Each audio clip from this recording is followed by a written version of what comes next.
Number 1, film Dilwale Dulhania ले जाएंगे के गाने रुक जा ओ दिल दीवाने के अंत में जब शाहरुख खान अचानक काजोल को छोड़ देते हैं तो यह सीन काफ़ी यादगार बन गया। इस सीन के पीछे की दिलचस्प बात यह है कि निर्देशक आदित्य चोपड़ा ने जानबूझकर काजोल को इस बारे में कुछ भी नहीं बताया था। आदित्य चोपड़ा चाहते थे कि काजोल की प्रतिक्रिया बिल्कुल वास्तविक और स्वाभाविक लगे। जब शाहरुख ने काजोल को अचानक गिराया तो काजोल का चौंकना और उनकी हंसी बिल्कुल असली थी। यह तरीका निर्देशक ने इसलिए अपनाया ताकि दर्शकों को काजोल के भाव पूरी तरह सच्चे और नेचुरल लगे। यही छोटी छोटी डिटेल्स इस फिल्म को एक क्लासिक बनाती हैं। नंबर 2, फिल्म दिलवाले दुल्हनिया ले जाएंगे का नाम बॉलीवुड इतिहास में सबसे यादगार टाइटल्स में से एक है। लेकिन क्या आप जानते हैं कि इस फिल्म का नाम किसने सुझाया था? यह नाम मशहूर अभिनेता अनुपम खेर की पत्नी और जानी मानी अभिनेत्री किरण खेर ने सुझाया था। दरअसल जब फिल्म के लिए सही टाइटल की तलाश चल रही थी तो किरण खेर ने दिलीप कुमार की एक पुरानी फिल्म का मशहूर गाना ले जाएंगे दिलवाले दुल्हनिया ले जाएंगे याद दिलाया।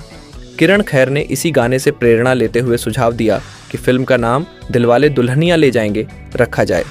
यह नाम फिल्म की कहानी और थीम से पूरी तरह मेल खाता था और आदित्य चोपड़ा को यह तुरंत पसंद आ गया। इस तरह किरण खेर के सुझाव ने इस आइकॉनिक फिल्म को एक ऐसा टाइटल दिया जिसे आज भी हर कोई याद करता है। नंबर 3, अगर फिल्म दिलवाले दुल्हनिया ले जाएंगे के उस मज़ेदार सीन की बात करें जब राज, शाहरुख खान, सिमरन, काजोल के साथ पिछली रात को लेकर मजाक करते हैं। इस सीन को शूट करना निर्देशक आदित्य चोपड़ा के लिए काफ़ी चुनौतीपूर्ण साबित हुआ। दरअसल जब भी शाहरुख खान अपनी शर्ट खोलते काजोल अपनी हंसी रोक ही नहीं पाती थी। इसका कारण वह मज़ेदार ड्राइंग थी जो शाहरुख के सीने पर बनी हुई थी। आपको जानकर हैरानी होगी कि शाहरुख के सीने पर जो होंठों के निशान बने थे उन्हें खुद काजोल ने ड्रॉ किया था। इस सीन के दौरान काजोल बार बार अपनी हंसी पर काबू नहीं कर पाती थीं, जिससे बार बार रीटेक करना पड़ता था। हालांकि इस मस्ती और हंसी मजाक के बीच ही सीन को आखिरकार परफेक्ट तरीके से शूट किया गया और यह दर्शकों के लिए एक यादगार पल बन गया। नंबर 4, फिल्म दिलवाले दुल्हनिया ले जाएंगे में शाहरुख खान के दोस्तों की भूमिका निभाने वाले करण जौहर और अर्जुन सबलोग फिल्म की रिलीज़ के बाद अपने अपने करियर में काफ़ी सफल निर्देशक बने। करण जौहर, जिन्होंने इस फिल्म में राज के दोस्त का छोटा सा किरदार निभाया, बाद में कुछ कुछ होता है, कभी खुशी कभी गम और माय नेम इज़ खान जैसी ब्लॉकबस्टर फिल्मों के निर्देशन से बॉलीवुड के सबसे बड़े फिल्म मेकर्स में शामिल हो गए।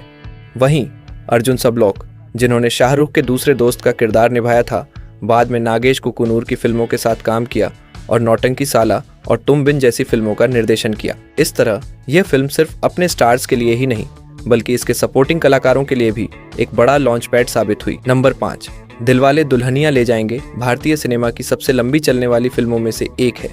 2023 तक यह फिल्म मुंबई के मशहूर मराठा मंदिर थिएटर में 27 से अधिक वर्षों तक लगातार चलती रही। यह उपलब्धि इसे भारतीय सिनेमा के इतिहास में सबसे लंबी चलने वाली प्रारंभिक रिलीज बनाती है। इसने शोले का रिकॉर्ड भी तोड़ दिया जो 286 हफ्तों तक सिनेमाघरों में चली थी।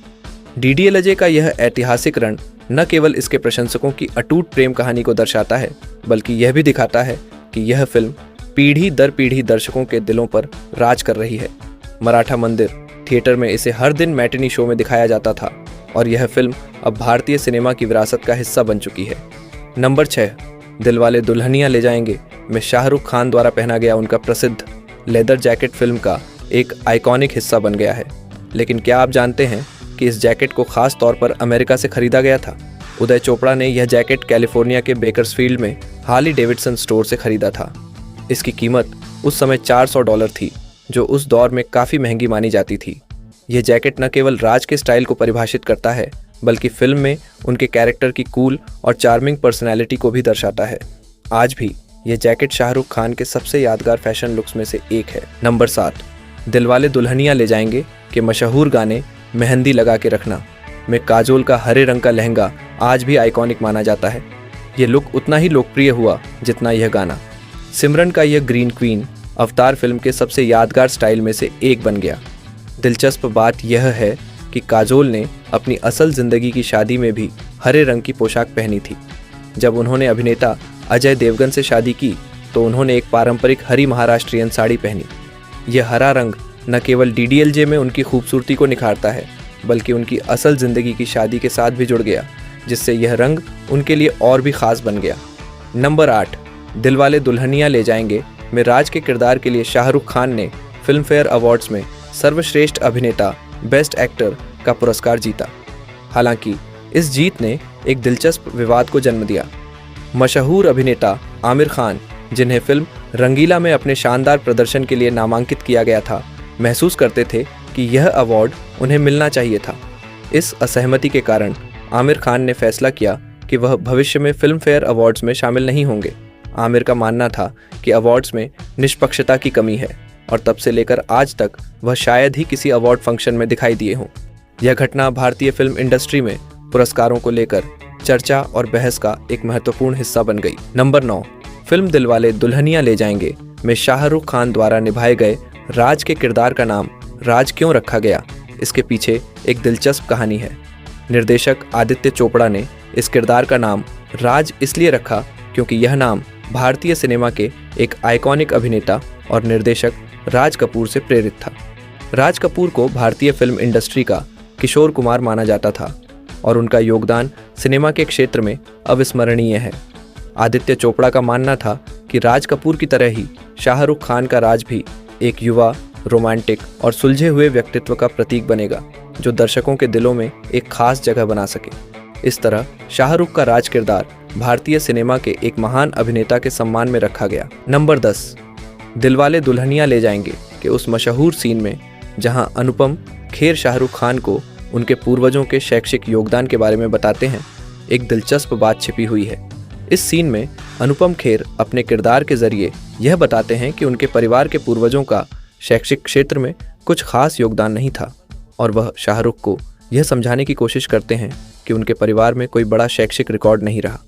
लेकिन दिलचस्प बात यह है कि अनुपम खेर ने जो नाम इस सीन में लिए वे उनके असली जीवन के उन चाचाओं और ताऊओं के नाम थे जिनका शैक्षिक रिकॉर्ड वाकई में उतना सफल नहीं था। यानी अनुपम खेर ने यह सब मजाक और सच्चाई के बीच में बहुत ही व्यक्तिगत और वास्तविक तरीके से किया था, जो दर्शकों को और भी ज़्यादा दिलचस्प और हास्यपूर्ण लगता है। नंबर 11, दिलवाले दुल्हनिया ले जाएंगे की शूटिंग के दौरान शाहरुख खान और काजोल ने करण जौहर से एक महत्वपूर्ण वादा किया। उस समय करण जौहर, जो कि आदित्य चोपड़ा के करीबी दोस्त थे, फिल्म दिलवाले दुल्हनिया ले जाएंगे के सेट पर उनके साथ काम कर रहे थे। करण ने तब अपनी डेब्यू फिल्म कुछ कुछ होता है की योजना बनाई थी और शाहरुख और काजोल से वादा लिया था कि वह इस फिल्म में काम करेंगे। शाहरुख और काजोल ने यह वादा किया था कि वे करण जौहर की पहली फिल्म में साथ काम करेंगे और दोनों ने अपना वादा निभाया। कुछ कुछ होता है 1998 में रिलीज़ हुई और यह फिल्म न केवल करण जौहर के निर्देशन में एक बड़ी हिट साबित हुई, बल्कि शाहरुख और काजोल की जोड़ी को एक बार फिर से दर्शकों के दिलों में राज करने का मौका मिला। इस फिल्म में उनके साथ रानी मुखर्जी भी थीं और यह एक रोमांटिक ड्रामा थी जो आज भी लोगों के दिलों में बसी हुई है। नंबर 12, दिलवाले दुल्हनिया ले जाएंगे के किरदार राज मल्होत्रा के लिए पहले सैफ अली खान को ऑफर किया गया था, लेकिन उन्होंने इस रोल को ठुकरा दिया। सैफ अली खान उस समय एक उभरते हुए अभिनेता थे और उन्हें यह भूमिका बहुत आकर्षक लगी थी, लेकिन वह इस फिल्म में काम करने के लिए तैयार नहीं हुए। इसके पीछे कई वजहें हो सकती हैं, जैसे कि वह उस समय अपनी अन्य फिल्मों में व्यस्त थे या शायद वह इस रोल में खुद को फिट नहीं समझते थे। इसके बाद यह रोल शाहरुख खान को दिया गया और उन्होंने इसे बखूबी निभाया। शाहरुख का राज मल्होत्रा का किरदार दर्शकों के दिलों में बस गया और यह उनकी फिल्मी यात्रा का अहम मोड़ साबित हुआ। आज यह किरदार शाहरुख के सबसे प्रसिद्ध और प्रिय किरदारों में से एक माना जाता है और अगर सैफ अली खान ने इसे किया होता तो शायद यह फिल्म कुछ अलग होती। नंबर 13, दिलवाले दुल्हनिया ले जाएंगे के गाने मेरे ख्वाबून में जो आए की रिकॉर्डिंग फिल्म के पहले गाने के रूप में की गई थी। दिलचस्प बात यह है कि इस गाने के बोल लिखने वाले मशहूर गीतकार आनंद बख्शी ने इस गाने के लिए 24 अलग अलग संस्करण लिखे थे, लेकिन आदित्य चोपड़ा ने सभी को नकार दिया। आदित्य चोपड़ा फिल्म के लिए एकदम सही और दिल को छूने वाले बोल चाहते थे और वह हर एक शब्द और लय को लेकर बहुत परफेक्शनिस्ट थे। उन्होंने आनंद बख्शी के द्वारा लिखे गए पहले 24 वर्सेस को खारिज कर दिया क्योंकि वह नहीं चाहते थे कि गाना किसी तरह से हल्का या ट्रेडिशनल लगे। आखिरकार जब आनंद बख्शी ने एक और वर्स तैयार किया तो आदित्य चोपड़ा को वह वर्स बिल्कुल सही लगा और उसे गाने के लिए मंजूरी दे दी गई। यह गाना फिल्म की खूबसूरती और रोमांस को बखूबी दर्शाता है और आज भी इस गाने को एक क्लासिक के रूप में याद किया जाता है। नंबर 14, फिल्म दिलवाले दुल्हनिया ले जाएंगे की शुरुआत के समय आदित्य चोपड़ा का एक बहुत बड़ा विचार था। वह चाहते थे कि फिल्म के मुख्य किरदार राज मल्होत्रा के लिए हॉलीवुड अभिनेता टॉम क्रूज को कास्ट किया जाए। आदित्य चोपड़ा का मानना था कि एक विदेशी स्टार के साथ यह फिल्म एक इंडो अमेरिकन ट्रीटमेंट के रूप में पेश की जा सकती थी, जो दर्शकों के बीच एक नया और आकर्षक एक्सपेरिमेंट होता। लेकिन जब आदित्य चोपड़ा ने इस विचार को अपने पिता यश चोपड़ा के सामने रखा तो उन्होंने इस आइडिया को सिरे से नकार दिया। यश चोपड़ा ने अपने बेटे से कहा कि वह एक विदेशी स्टार के साथ यह फिल्म नहीं बनाना चाहते थे, क्योंकि उन्हें लगता था कि इस तरह की फिल्म की भारतीय पहचान को खो दिया जाएगा। इसके बाद आदित्य चोपड़ा को अपनी कहानी पर दोबारा काम करना पड़ा और उन्हें शाहरुख खान को राज के किरदार के लिए कास्ट करना पड़ा। नंबर 15, फिल्म दिलवाले दुल्हनिया ले जाएंगे में परमीत सेठी द्वारा निभाया गया किरदार बहुत महत्वपूर्ण था। हालांकि इस रोल के लिए आदित्य चोपड़ा और उनके पिता यश चोपड़ा ने पहले एक और अभिनेता को चुना था, मिलिंद गुणाजी। यश चोपड़ा ने मिलिंद गुणाजी को इस किरदार के लिए कास्ट करने का विचार किया था, क्योंकि उन्हें लगता था कि मिलिंद इस रोल में फिट होंगे। लेकिन मिलिंद गुणाजी ने फिल्म के लिए एक शर्त रखी। उन्होंने कहा कि वह अपनी दाढ़ी नहीं हटाएंगे, जो तब उनके लुक का हिस्सा थी। यह मिलिंद का व्यक्तिगत निर्णय था, लेकिन यश चोपड़ा को यह ज़रूरी लगा कि रोमी के किरदार के लिए एक साफ सुथरा और स्मार्ट लुक होना चाहिए। मिलिंद के दाढ़ी रखने की वजह से यश चोपड़ा ने उनका चयन बदल दिया और परमीत सेठी को इस रोल के लिए कास्ट किया, जो पूरी तरह से फिल्म में फिट बैठे। नंबर 16, दिलवाले दुल्हनिया ले जाएंगे बॉलीवुड की पहली फिल्म थी, जिसका 30 मिनट का टीवी शो उसके निर्माण मेकिंग पर आधारित था। इस शो का नाम द मेकिंग ऑफ DDLJ था और इसे भारतीय टेलीविजन चैनल दूरदर्शन पर प्रसारित किया गया। यह शो दर्शकों को फिल्म के निर्माण प्रक्रिया से रूबरू कराता था, जिसमें फिल्म के सेट, कलाकारों की मेहनत और आदित्य चोपड़ा के निर्देशन की झलकियां दिखाई गई थीं। दर्शक यह देख सकते थे कि कैसे फिल्म के दृश्य शूट किए गए, शाहरुख खान और काजोल के बीच की केमिस्ट्री को परफेक्ट किया गया और साथ ही यह भी दिखाया गया कि फिल्म की मशहूर लोकेशंस में शूटिंग कितनी चुनौतीपूर्ण रही। यह शो एक नया पहलू था, क्योंकि इससे पहले फिल्म के निर्माण पर इस तरह का विस्तृत डॉक्यूमेंट्री या टीवी प्रोग्राम नहीं बना था। यह दर्शकों के लिए एक बेहतरीन अनुभव था और इसने DDLJ को न केवल एक फिल्म बल्कि एक सांस्कृतिक घटना बना दिया। नंबर 17-14, दिसंबर 2014 को आदित्य चोपड़ा ने दिलवाले दुल्हनिया ले जाएंगे की सफलता का जश्न मनाने के लिए एक विशेष किताब रिलीज की, जिसका नाम था आदित्य चोपड़ा रिलाइव्स दिलवाले दुल्हनिया ले जाएंगे। यह किताब फिल्म के 1000 हफ्ते पूरे होने के उपलक्ष्य में प्रकाशित की गई थी। फिल्म के थिएटर में 1000 हफ्ते पूरे करने के बाद आदित्य चोपड़ा ने इस किताब के माध्यम से DDLJ के इतिहास, इसके निर्माण और इसकी सफलता की यात्रा को याद किया। किताब में फिल्म के शूटिंग के अनुभव, कहानी की शुरुआत, कलाकारों की मेहनत और फिल्म के वैश्विक प्रभाव के बारे में विस्तार से जानकारी दी गई। नंबर 18, फिल्म दिलवाले दुल्हनिया ले जाएंगे को देखने के बाद शाहरुख खान ने यश चोपड़ा से कहा था कि यह फिल्म उनके करियर को एक नई ऊंचाई तक ले जाएगी, बिल्कुल वैसे ही जैसे दीवार ने अमिताभ बच्चन को स्टार बना दिया था। शाहरुख खान का यह बयान इस बात को दर्शाता है कि वह DDLJ के महत्व को समझते थे और उन्हें विश्वास था कि यह फिल्म उनके लिए एक टर्निंग पॉइंट साबित होगी। जैसे दीवार ने अमिताभ बच्चन को बॉलीवुड का एंग्री यंग मैन बना दिया था, वैसे ही शाहरुख ने महसूस किया कि DDLJ उन्हें रोमांटिक हीरो के तौर पर स्थापित कर देगी और उनका यह अनुमान सही साबित हुआ। DDLJ ने शाहरुख खान को न केवल रोमांटिक फिल्मों का हीरो बना दिया, बल्कि उन्हें बॉलीवुड का बादशाह भी बना दिया। ये फिल्म उनके करियर का सबसे बड़ा मील का पत्थर साबित हुई और इसके बाद शाहरुख खान ने लगातार हिट फिल्मों की झड़ी लगाई। DDLJ ने उन्हें एक स्थायी पहचान दी और आज वह बॉलीवुड के सबसे बड़े सुपरस्टार्स में से एक हैं। नंबर 19, दिलवाले दुल्हनिया ले जाएंगे DDLJ का एक बहुत ही लोकप्रिय गाना मेहंदी लगा के रखना, जो शाहरुख खान और काजोल पर फिल्माया गया था, दरअसल पहले एक और फिल्म का हिस्सा बनने वाला था। यह गाना मूल रूप से अंगूर 1988 के लिए तैयार किया गया था, जो एक कॉमेडी फिल्म थी, लेकिन अंततः उसे उस फिल्म में शामिल नहीं किया गया। फिर आदित्य चोपड़ा ने इसे DDLJ में इस्तेमाल करने का फैसला किया। गाने के संगीतकार जावेद माहिश और गीतकार अनजान ने इसे एक पारंपरिक और उत्सवपूर्ण गाने के रूप में तैयार किया था जो किसी शादी के मौके पर पूरी तरह फिट बैठता था। और यह गाना जो फिल्म में सिमरन की शादी के सीन में आता है, दर्शकों के बीच एक हिट बन गया। इस गाने की धुन, काजोल और शाहरुख की केमिस्ट्री और शादी के माहौल की खुशबू ने इसे बॉलीवुड का एक आइकॉनिक ट्रैक बना दिया। मेहंदी लगा के रखना ने न केवल फिल्म को हिट बनाने में मदद की, बल्कि यह गीत आज भी भारतीय शादियों और उत्सवों में एक अहम हिस्सा बन चुका है। नंबर 20, आदित्य चोपड़ा ने दिलवाले दुल्हनिया ले जाएंगे की पटकथा सिर्फ 3 से 4 हफ्तों के भीतर लिखी थी। करण जौहर के अनुसार आदित्य चोपड़ा ने इस फिल्म को अपनी सोच और कल्पना में पहले ही स्पष्ट रूप से समाहित कर लिया था।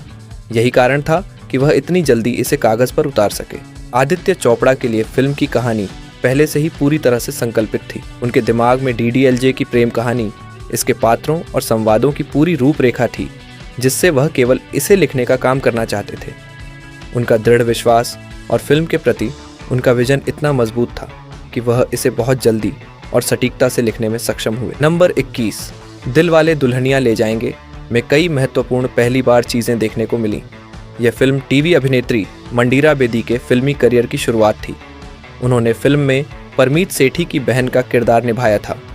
फिल्म में मंडीरा शाहरुख खान के किरदार राज से आकर्षित होती है, जबकि राज तो पहले ही काजोल के किरदार सिमरन से प्यार करता है। मंडीरा बेदी का यह रोल फिल्म में एक हल्के फुल्के रोमांटिक ट्विस्ट का हिस्सा था। नंबर 22, विजय आनंद और स्क्रीन जूरी अवार्ड्स के बीच 1996 में एक बड़ा विवाद हुआ था। इस विवाद की शुरुआत उस समय हुई जब गोल्डी आनंद ने जूरी स्क्रीनिंग के दौरान दिलवाले दुल्हनिया ले जाएंगे को कॉपी करार दिया। वास्तव में DDLJ उस समय स्क्रीन जूरी अवार्ड्स में कई कैटेगरी में जीतने के लिए सबसे बड़े दावेदार के रूप में सामने आ रहा था। जूरी के सदस्य जितेंद्र ने पहली मीटिंग में ही यह कह दिया था कि वह अपनी सारी नॉमिनेशन DDLJ के लिए देंगे। लेकिन जब फिल्म की स्क्रीनिंग का समय आया तो गोल्डी ने सभी को चौंका दिया। उन्होंने स्क्रीनिंग रुकवाने के लिए कहा और दावा किया कि यह फिल्म सीधे एक पुरानी हॉलीवुड फिल्म से चुराई गई है जो लगभग 40 साल पहले बनी थी। गोल्डी ने जूरी से समय मांगा और अगले दिन उन्होंने एक पुरानी Hollywood film love on the Orient express को दिखाया। गोल्डी ने जूरी को इस फिल्म से यह साबित करवा दिया कि DDLJ की कहानी मूलतः love on the Orient express से चुराई गई थी।